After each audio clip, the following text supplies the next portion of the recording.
merepresentasikan tugas ekonomi yaitu otoritas jasa keuangan.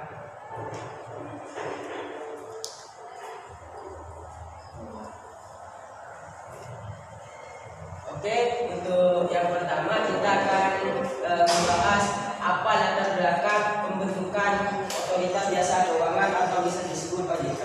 Otoritas jasa keuangan adalah lembaga negara yang dibentuk berdasarkan Undang-Undang Nomor 21 Tahun 2011 yang berfungsi menyelenggarakan sistem pengaturan dan pengawasan yang terintegrasi terhadap keseluruhan kegiatan di dalam sektor jasa keuangan, baik di sektor perbankan, pasar modal, dan sektor jasa keuangan non-bank seperti asuransi, dana pensiun, lembaga pembiayaan, dan lembaga jasa keuangan lainnya.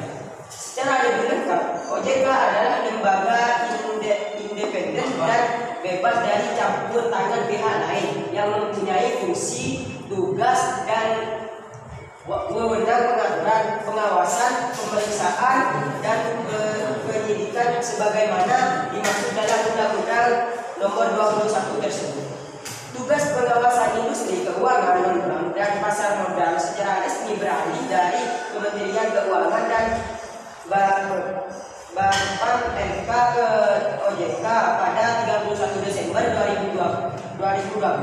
Sedangkan pengawasan di sektor perbankan beralih ke OJK pada 31 Desember 2013 dan lembaga keuangan Mikro pada 2015. Oke, yang selanjutnya akan dibacakan oleh Hakim Umar.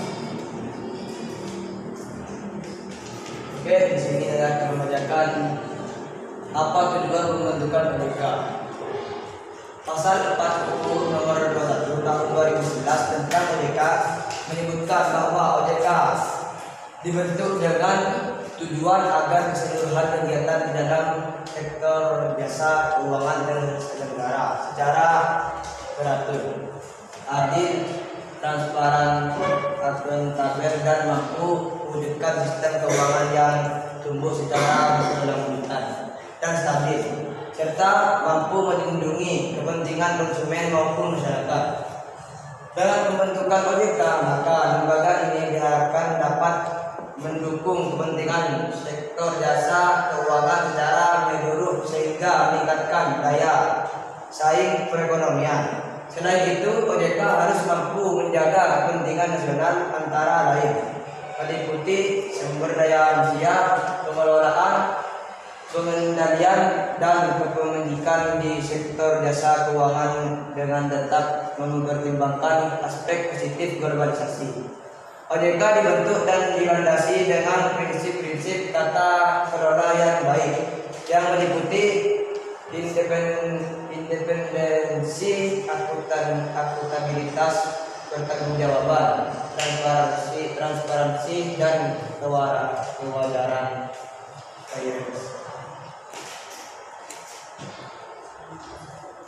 Oke, yang ketiga akan dibacakan oleh Khairul Umar.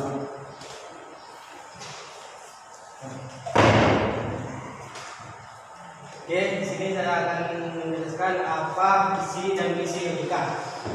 Visi OJK adalah menjadi lembaga pengawas industri jasa keuangan yang terpercaya, melindungi kepentingan konsumen dan masyarakat, dan mampu mewujudkan industri jasa keuangan menjadi pilar perekonomian nasional yang berdaya saing global serta dapat meningkatkan kesejahteraan umum. Misi OJK adalah 1. Mewujudkan terselenggaraannya seluruh kegiatan di dalam sektor jasa keuangan secara teratur, adil, transparan, dan akuntabel. 2. Mewujudkan sistem keuangan yang tumbuh secara berkelanjutan dan stabil, serta 3. Melindungi kepentingan konsumen dan masyarakat. Yang keempat, apa fungsi, tugas, dan wewenang OJK? OJK berfungsi menyelenggarakan sistem pengaturan dan pengawasan yang terintegrasi terhadap keseluruhan kegiatan di dalam sektor jasa keuangan. Sementara berdasarkan pasal 6 dari Undang-Undang Nomor 21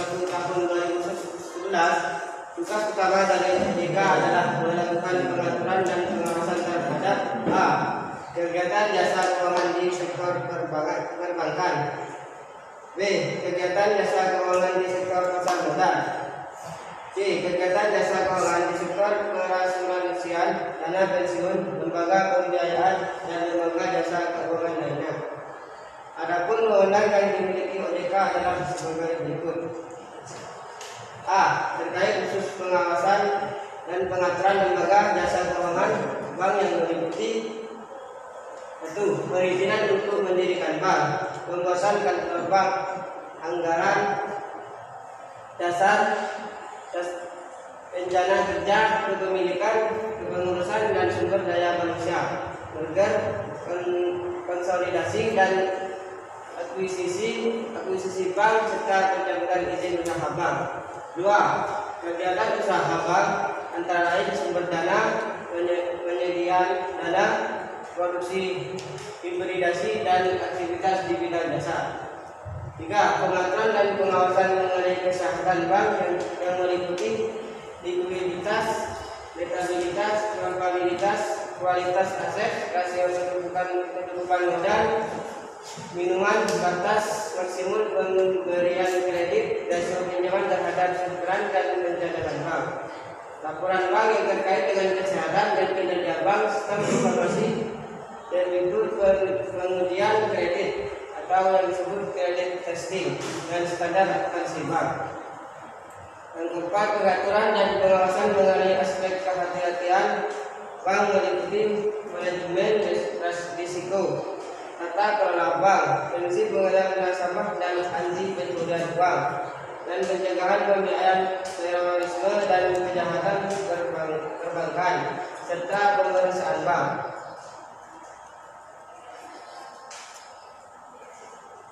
Yang kelima, B. Terkait pengaturan lembaga jasa keuangan bank dan non-bank meliputi 1.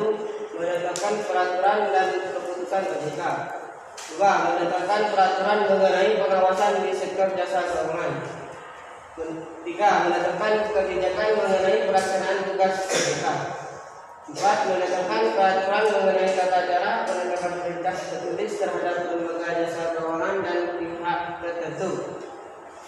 Yang kelima, menetapkan peraturan mengenai tata cara penetapan pengelolaan statuter pada lembaga jasa keuangan. Yang keenam, menetapkan struktur organisasi dan infrastruktur serta memelihara dan menatausahakan kekayaan dan kewajiban. Yang ketujuh, menetapkan peraturan mengenai tata cara pengenaan sanksi sesuai dengan ketentuan peraturan perundang-undang di sektor jasa keuangan. Itu selanjutnya saya sampaikan kepada saudara pun.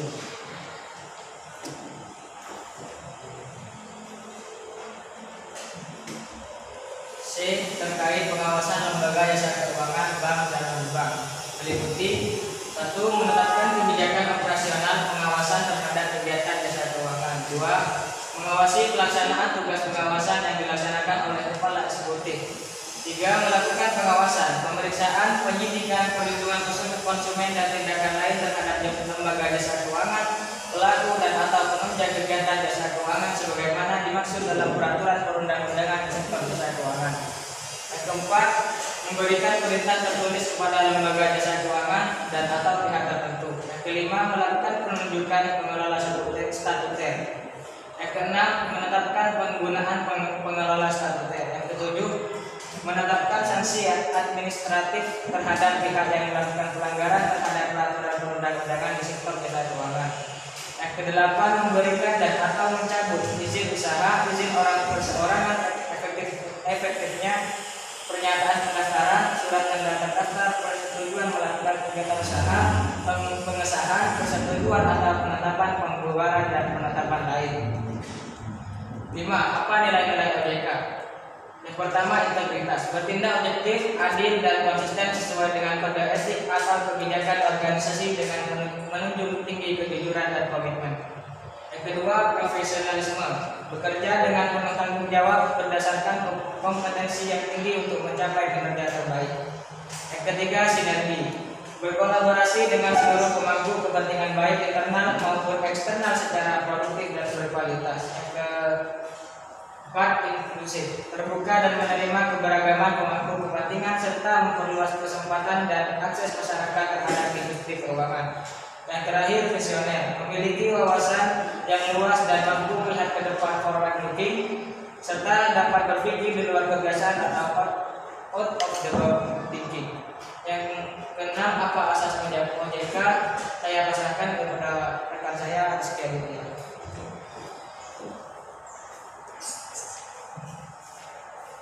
Oke, yang keenam adalah asas OJK. Dalam menjalankan tugas dan wewenangnya, otoritas jasa keuangan berdasarkan asas-asas sebagai berikut. Yang pertama, asas independensi, yakni independen dalam pengambilan keputusan dan pelaksanaan fungsi, tugas dan wewenang OJK dan dengan tetap sesuai peraturan perundang-undangan yang berlaku. Kedua, asas kepastian hukum, yakni asas dalam negara hukum yang mengutamakan landasan peraturan perundang-undangan dan keadilan dalam setiap kebijakan penyelenggaraan otoritas jasa keuangan. Yang ketiga, asas kepentingan umum, yakni asas yang membela dan melindungi kepentingan konsumen dan masyarakat serta menentukan kesejahteraan umum. Empat, asas keterbukaan, yakni asas yang membuka diri terhadap hak masyarakat untuk memperoleh informasi yang benar, jujur dan tidak diskriminatif tentang penyelenggaraan otoritas jasa keuangan dengan tetap memperhatikan perlindungan atas hak asasi pribadi dan wewenang serta rahasia negara termasuk rahasia sebagaimana ditetapkan dalam peraturan perundang-undangan. Yang kelima, asas profesionalitas, yakni asas yang mengutamakan keahlian dalam pelaksanaan tugas dan wewenang otoritas jasa keuangan dan dengan tetap berlandasan pada kode etik dan ketentuan peraturan perundang-undangan. Yang keenam, asas integritas, yakni asas yang berpegang teguh pada nilai-nilai moral dalam setiap tindakan dan keputusan yang diambil dalam penyelenggaraan otoritas jasa keuangan.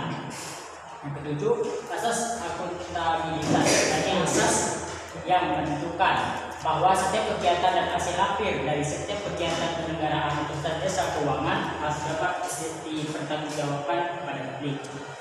Yang ketujuh adalah struktur organisasi OJK. Struktur organisasi OJK terdiri atas Dewan Komisioner OJK dan yang kedua pelaksanaan kegiatan operasional.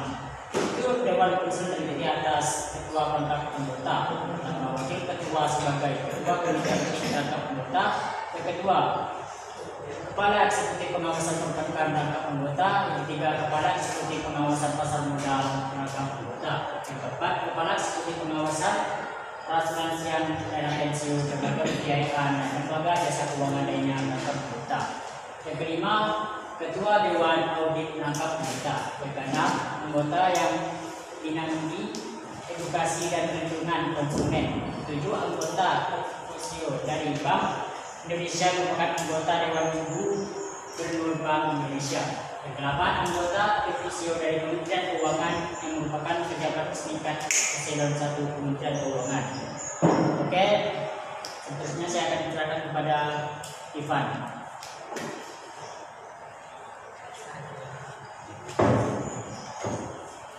Oke, yang selanjutnya adalah pelaksana kegiatan operasional.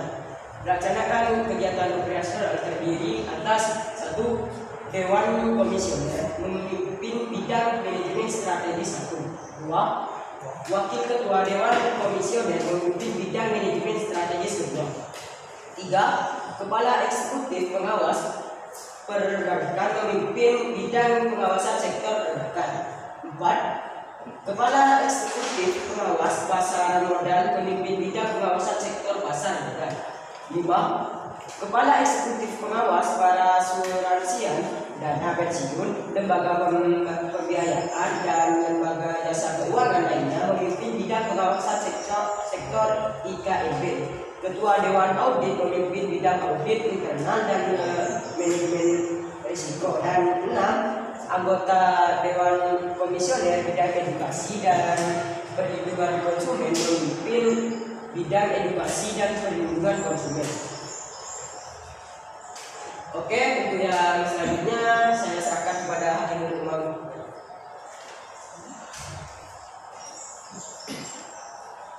Oke, 8. Siapa saja pemimpin OJK?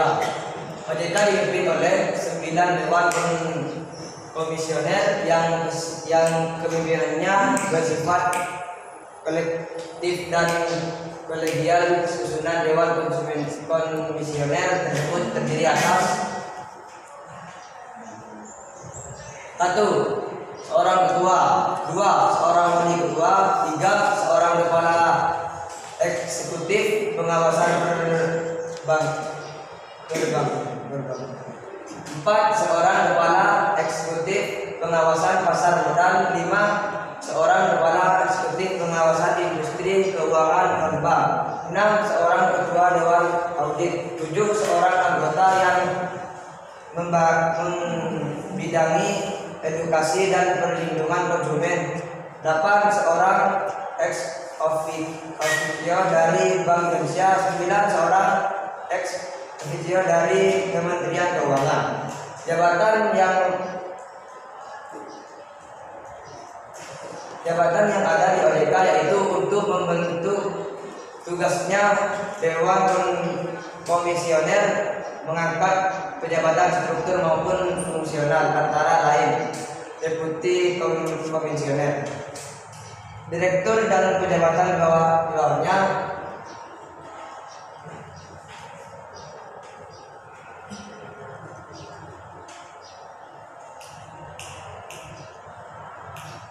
A. Dibentuk komisioner manajemen strategi 1. B. Dibentuk komisioner manajemen strategi 2A. C. Dibentuk komisioner manajemen strategi 2B. D. Dibentuk komisioner audit internal manajemen risiko dan pengendalian kualitas. E. Dibentuk komisioner pengawasan pasar modal 1. F. Dibentuk komisioner pengawasan pasar modal 2. G. Dibentuk komisioner pengawasan industri keuangan non bank 1. H. Dibentuk komisioner pengawasan industri keuangan non bank 2. I. Dibentuk komisioner edukasi dan perlindungan konsumen. Dalam mengembang fungsi dan tugasnya, OJK memiliki pegawai yang berasal dari Bank Indonesia dan Badan Pengawasan Pasar Modal dan lembaga keuangan. Cukup sekian presentasi dari kelompok kami, kurang lebihnya mohon maaf. Wabillahi taufiq wal hidayah. Wassalamualaikum warahmatullahi wabarakatuh.